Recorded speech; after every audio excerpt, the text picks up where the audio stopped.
because he didn't want smoke. This man looked at Dak Prescott daddy and told this man he was going to throw 2 interceptions. Well, he didn't. It did not happen. Ain't no longer we can't win a playoff game on the road. Tom Brady, I'm in Tampa with a jersey on. I can't believe the audacity. There ain't one damn Tampa Bay Buccaneer work at this network, and you put a damn Tampa Bay jersey on when the Cowboys was playing. All the things that we have given you to talk about, negatively or good, you set your butt in Tampa, Florida, and talked terrible about them people and our fans right in our face.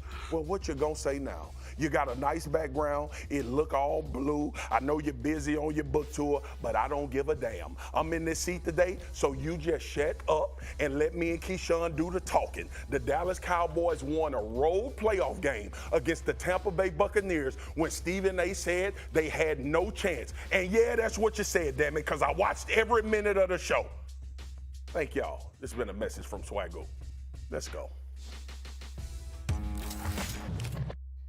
Okay, so I mean, you lost me at hunting dog, and then it never came back. Jerry Jones' communication strategy is about vibes. Yeah. You don't have to actually say anything. It's about volume. Yeah. That's what it is. It's about quantity of words. Wait, we must acknowledge the geometric shape that Marcus has somehow managed to put himself into at our desk. Marcus, what did you take from that? He's just the worst thing to happen for him. Why? He's the worst thing to happen for him. Why? Why would you bring up championship teams? Yeah. Why would you even bring that up? Like, I get Jerry is the greatest marketer in football, right? We understand, but this ain't the time for that. Why are you talking about a team with like 12 Hall of Famers on it? And you saw it seeing things come together. They beat Tampa. Great. Tampa was terrible all year long. Yeah. All right. Here you go into a week where you say, here's what I would like him to say. We need to lock in. We need to get these guys rest. We need to lock in on the San Francisco 49ers. We're going to go try to win one more game. But Jerry ain't going to say that. He going to say this. So Greeny can come on Get Up and talk about, he compared them to the 93 Super Bowl team. Exactly. And he think they can be that good. And G, I know, I feel your energy. That's why I'm glad I'm in New York, because it's perfect for you. And I just hate the fact that now the pressure. Here comes the pressure. Just like we talked about last week with Mike McCarthy. Why Mike McCarthy's job was up for discussion? Because of Jerry Jones. Had nothing to do with Mike McCarthy and what he's proven. Now we're about to be talking about the 95 and the triplets and Troy and Emmett and Troy. And do you realize that team had Larry Allen on it? Yeah. That team had guys on that team went to the Hall of Fame. Like literally got gold jackets. These dudes just trying to figure out who their number 2 and 3 receiver was 3 weeks ago. Here's what I love about Jerry Jones is that I know you do. He is just like me. He overreacts so much to everything that happens. He watched that game last night, and I watched that game last night, and both of us had the same thought. We're winning the Super Bowl. We are winning the Super Bowl this year.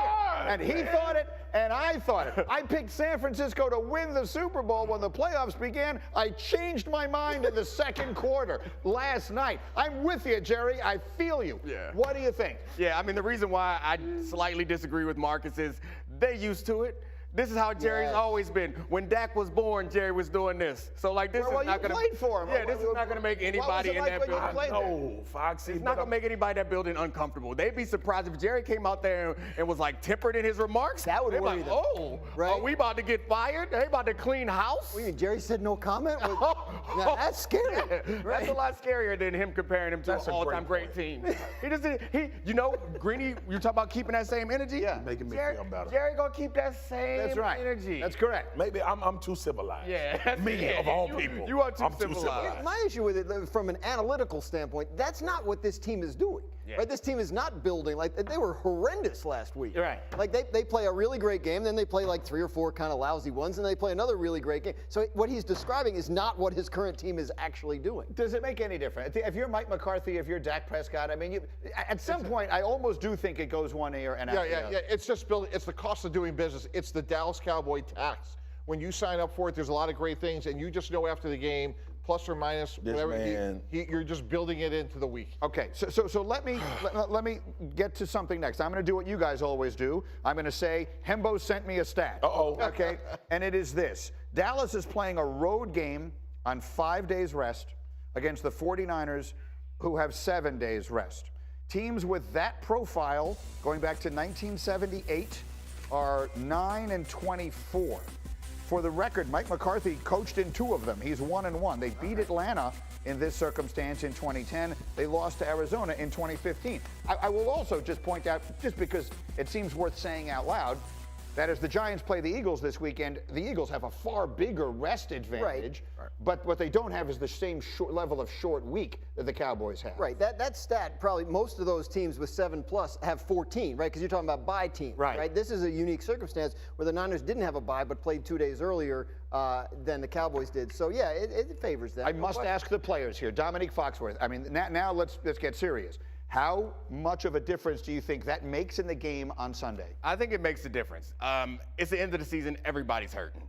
This a little bit of extra rest does mean a lot, but I think it means more from a strategic standpoint because I believe the 49ers suspected that the Cowboys were going to win, and as soon as their game was over, DeMeco Ryans and Kyle Shanahan started cooking up already for the Cowboys, and that advantage may be the difference in this game because they have the extra time, and we already know that both of that offense and defense are incredibly well coached, not just because they come up with good schemes, because their players don't make mistakes. And we talk about coaching as what it means in the game, in-game decisions.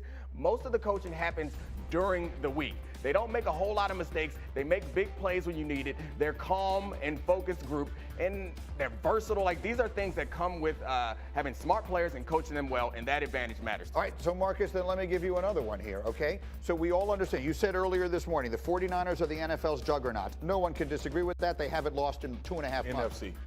The NFC is juggernaut. Well, frankly, they've been hot. Well, Cincinnati, I guess, has been that level of hot as well. Either way, the point of it is this.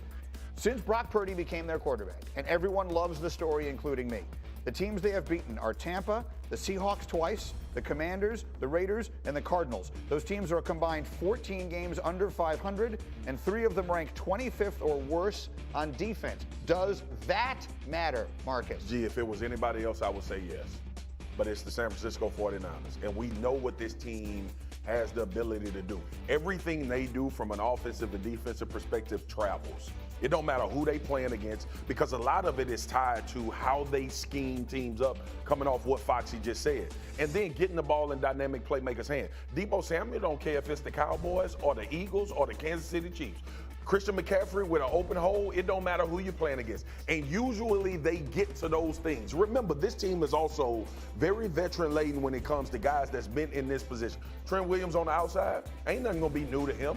This offensive line got some issues when Brock Purdy has to drop back and just stand in the pocket, but how often does he have to do that? So I don't attribute what the San Francisco 49ers do against lesser opponents like I would any other team in the league. Mike T. Yeah, the big X factor in this game is the Dallas offense against the 49er defense. If they could score and score consistently, and at some point Brock Purdy has to go make a play in the fourth quarter, drive the ball down the field outside the numbers, we haven't seen him do that, Grady, because of the list you just named. So to me, we got to see Brock Purdy, for them to win a championship, he has to make championship throws.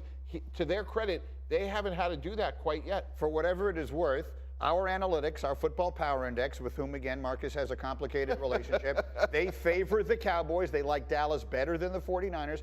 And it is also telling that with this advantage in rest and playing at home, the 49ers only open as a 4-point favorite. That is not a big number in this game at all. Because the Cowboys are very good and can score a lot of points. They also have shown this year that they're mistake prone.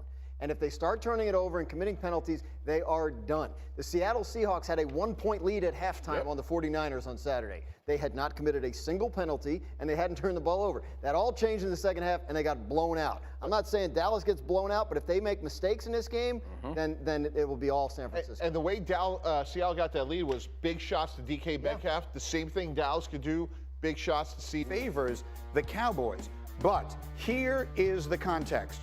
The Cowboys are playing a road game on 5 days rest against a Niners team that has 7 days rest. The Cowboys also have to travel twice. Both of them are on the road. The Niners are staying home. Teams with that profile playing in those circumstances, as you see, are 9-24. I turn immediately to the players on my set.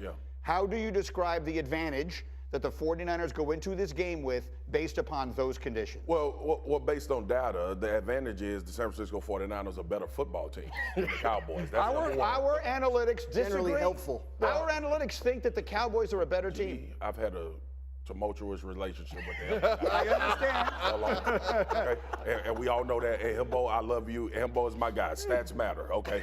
But let's get back to the question at hand. It obviously when you have the lack of rest, number one, right? San Francisco now is in a position where they were able to usually in football, let me take people. You got a couple days where your body got to literally regenerate. It's almost like a video game, right? So after you play a game, the next day you try to go, well, what we used to do, you go in, you get a little light jog, you get a little light workout, you get treatment, and you kind of get your week going early. Now, I know a lot of people talk about it. It's a distinct advantage, G. Like, it's not something that you just shake a stick at and be like, hey, we had 5 days, y'all had 7 days, not a big deal. 2, preparation. That's the one. Like, preparation. The San Francisco 49ers staff, which is phenomenal, by the way. Lord have mercy, Kyle Shanahan can call football. Great.